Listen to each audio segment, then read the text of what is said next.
ଆଜିର ଭିଡିଓରେ ଆମେ ହେରା ପଞ୍ଚମୀ ବିଷୟରେ ସଂକ୍ଷିପ୍ତରେ ଜାଣିବା।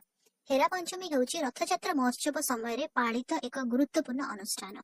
ରଥଯାତ୍ରାର ପଞ୍ଚମ ଦିନରେ ଏହା ପାଳିତ ହୁଏ, ତେଣୁ ଏହାକୁ ପଞ୍ଚମୀ ନାମ ଦିଆଯାଇଛି। ହେରା ପଞ୍ଚମୀ ଦେବୀ ଲକ୍ଷ୍ମୀଙ୍କ ପ୍ରଭୁ ଜଗନ୍ନାଥଙ୍କ ଦର୍ଶନର ପ୍ରତୀକ ଅଟେ।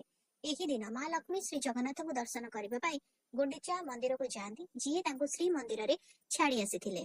ହେରା ପଞ୍ଚମୀ ଦେବୀ ଲକ୍ଷ୍ମୀଙ୍କ କ୍ରୋଧ ଏବଂ ପ୍ରେମର ଦିବ୍ୟ ପ୍ରକାଶକୁ ପ୍ରତିନିଧିତ୍ୱ କରେ। ଏହା ବିଶ୍ୱାସ କରାଯାଏ ଯେ ସେ ରଥଯାତ୍ରାରେ ତାଙ୍କୁ ସାଙ୍ଗରେ ନ ନେବା ପାଇଁ ପ୍ରଭୁ ଜଗନ୍ନାଥଙ୍କୁ ପ୍ରଶ୍ନ କରନ୍ତି।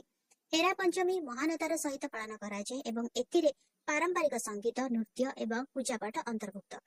ଏକ ସୁନ୍ଦର ପାଲିଙ୍କି ଶୋଭାଯାତ୍ରାରେ ଦେବୀ ଲକ୍ଷ୍ମୀଙ୍କ ପ୍ରତିମାକୁ ଗୁଣ୍ଡିଚା ମନ୍ଦିରକୁ ନିଆଯାଏ।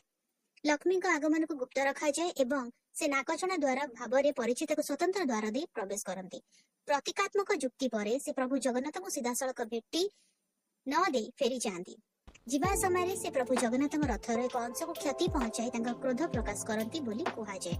ଏହି କାର୍ଯ୍ୟ ତାଙ୍କର ଅସନ୍ତୋଷ ଏବଂ ଶକ୍ତିର ପ୍ରତୀକ, ତଥାପି ଏକ ରୀତିନୀତିଗତ ସମ୍ମାନଜନକ ଉପାୟରେ କରାଯାଏ। ପରଦିନ ପ୍ରଭୁ ଜଗନ୍ନାଥ ତାଙ୍କୁ ଖୁସି ଏବଂ ଶାନ୍ତ କରିବା ପାଇଁ ତାଙ୍କୁ ଉପହାର ପଠାନ୍ତି। ହେରା ପଞ୍ଚମୀ ହେଉଛି ବୈବାହିକ ପ୍ରେମ ଏବଂ ଦିବ୍ୟ ନାଟକର ଏକ ଅନନ୍ୟ ସାଂସ୍କୃତିକ ଏବଂ ଧାର୍ମିକ ପ୍ରକାଶ। ଏହା ଓଡ଼ିଶାର ସମୃଦ୍ଧ ପରମ୍ପରାକୁ ପ୍ରତିଫଳିତ କରେ ଏବଂ ପ୍ରତିବର୍ଷ ହଜାର ହଜାର ଭକ୍ତ ଏବଂ ପର୍ଯ୍ୟଟକଙ୍କୁ ଆକର୍ଷିତ କରେ। ଭିଡିଓଟି କେମିତି ଲାଗିଲା ମତେ କमेंट करके जणाइबो। जदि किछि क्वेश्चंस अछि, किछि डाउट अछि, कमेंट लिखि दबो, आंसर करबा। आ जदि भलो लागिला वीडियो टिके लाइक कर दबो, वीडियो को शेयर करो, चैनल को सब्सक्राइब करी बेल आइकन प्रेस करी ऑल नोटिफिकेशन को ऑन रखिता।